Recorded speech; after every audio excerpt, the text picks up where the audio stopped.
안녕하십니까. 오늘은 2024년 6월 28일 금요일입니다.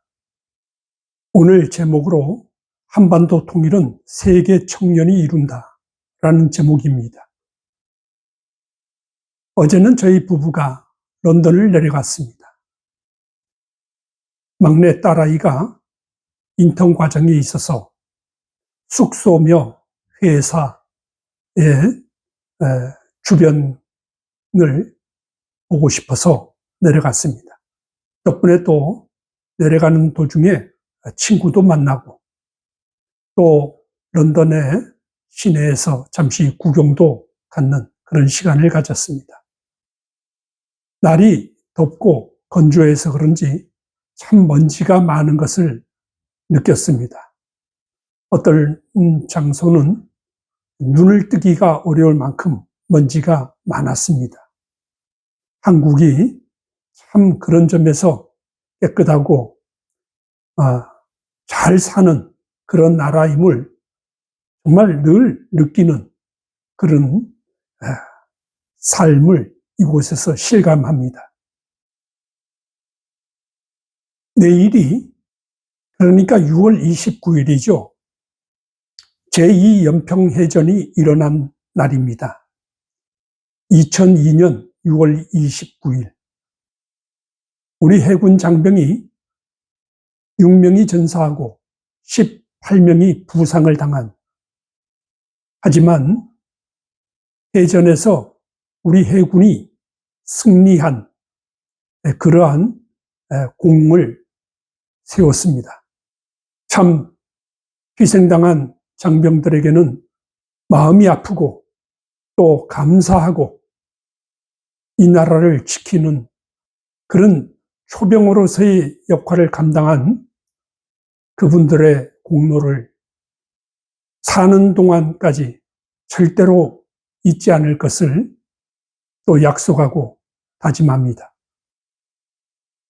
러시아 우크라이나 전쟁에서도 그 결과를 보면 우크라이나가 열세임에도 불구하고 러시아의 그 군대가 2배의 전사자들을 냈습니다. 장비며 물자며 우크라이나의 2배, 3배, 심지어 많은 것은 5, 6배 많은 손실을 가졌습니다. 이만큼 그 국가를 사랑하는, 비록 가난하지만 모든 부분의 열세임에도 그 국가를 지키겠다고 하는 애국심이 있다면 어떠한 강대국도 충분히 물리칠 수 있다라는 그러한 내용이 되겠죠. 오늘 올린 제목은 왜 한반도 통일은 외국 세계 청년들이 이뤄낼 것이냐 하는 겁니다. 그것은 2016년에 영국 일간지 가디언에서도 그 설문조사를 보도한 적이 있습니다. 우리나라 젊은이들은 통일에 관심이 없습니다. 2030을 이야기하는 겁니다. 시간상 길게 할 수는 없습니다.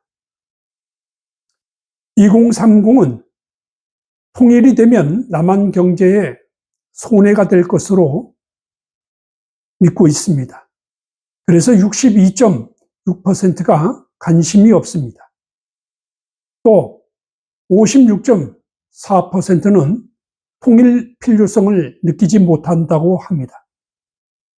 37.4%만이 통일에 관심이 있는 것으로 보도했습니다.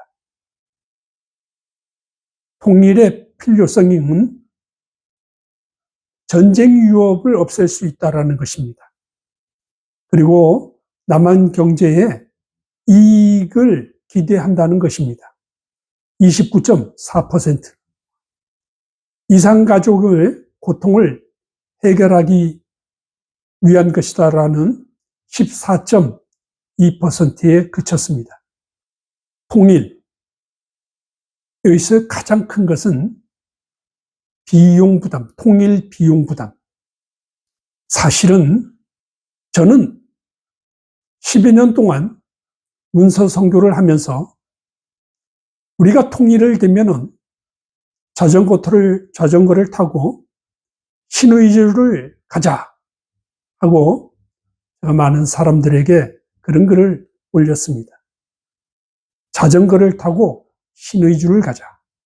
글쎄요, 저는 통일은 반드시 되는데 그 시기가 언제쯤일까 하는 생각을 많이 합니다. 그래서 성경을 연구하다 보면은 가끔씩 영감이 떠오를 때가 있습니다. 성경에 그런 기록들이 있기 때문에 그렇습니다. 그것이 언제냐 하면은 성경 이사야서 11장이나 65장에는 이런 내용이 있습니다. 이리와 어린 양이 함께 풀을 먹으며 사자가 소처럼 풀을 먹으며 뱀이 흙을 먹이로 삼을 것이다. 나의 거룩한 산에서는 서로 해치거나 상하게 하는 일이 전혀 없을 것이다. 라는 내용이 있습니다. 해석은 간단히 나의 거룩한 산에서는 이것만 하겠습니다. 산이란 하나님의 백성, 성도들을 말하기도 하고 교회를 말하기도 하고 하나님을 섬기는 그 나라를 이야기하기도 합니다. 다 하나죠. 한 가지 의미입니다. 그래서 그 나라에서는 서로 해치거나 상하게 하는 일이 전혀 없을 것이라는 겁니다. 놀라운 일이죠.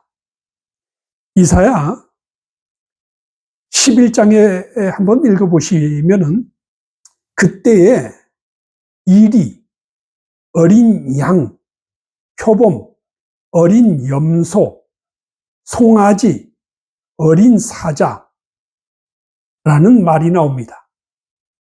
어린. 서로 다른 짐승이죠. 그런데 어린 짐승들입니다. 저는 희망을 가지면서 이렇게 생각합니다. 바로 그거다.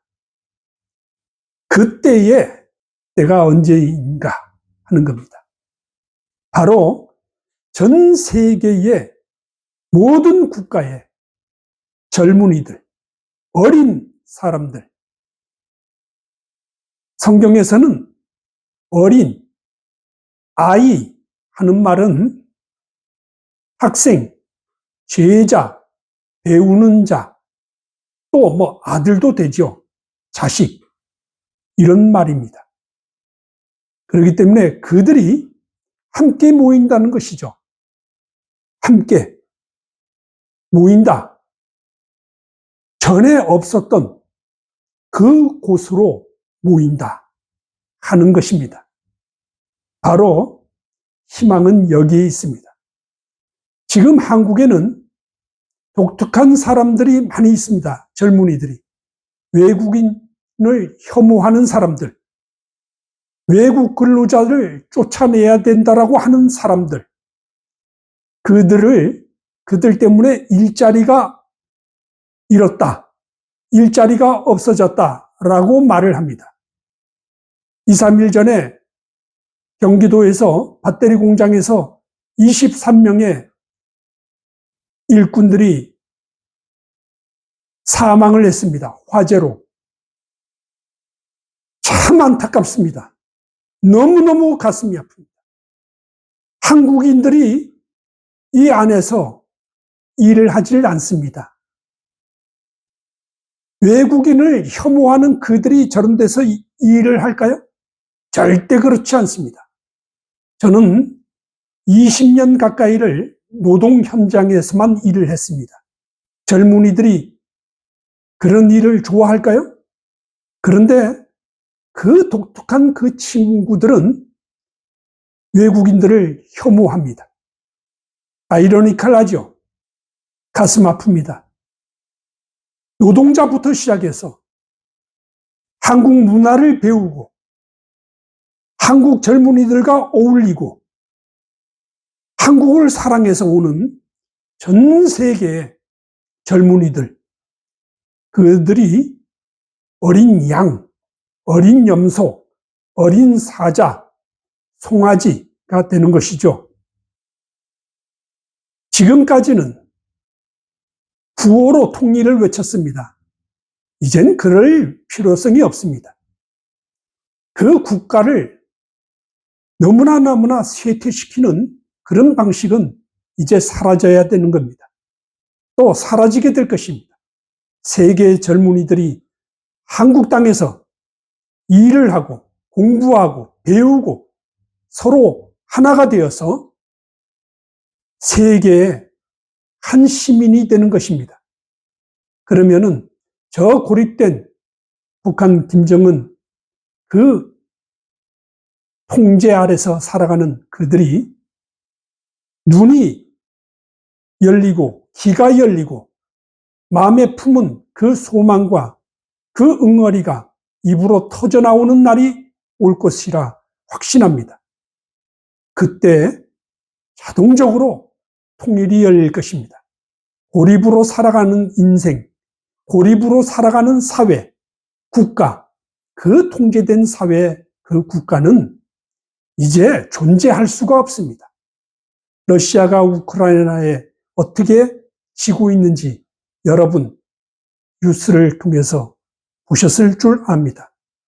한국은 세계 최첨단의 과학 군대를 가지고 있습니다.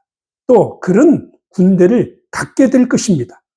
그러나 우리는 홍익인간이라고 하는 세계 시민을 주도하는 나라로 국민으로서 살아가게 될 것입니다. 평화. 그것이 평화입니다. 과거의 평화를 목표 들먹으면서 나라를 정말 어지럽히는 그런 젊은이들이 아닙니다. 586 그들, 그런 시대는, 그런 세대는 사라져야 마땅합니다. 여러분 힘내십시오. 홍익인간의 정신, 바로 나의 거룩한 산에서는 서로 해치거나 상하게 하는 일이 전혀 없을 것이라고 하는 이사야서 65장 25절을 함께 알아보았습니다. 오늘은 여기서 마치겠습니다. 감사합니다.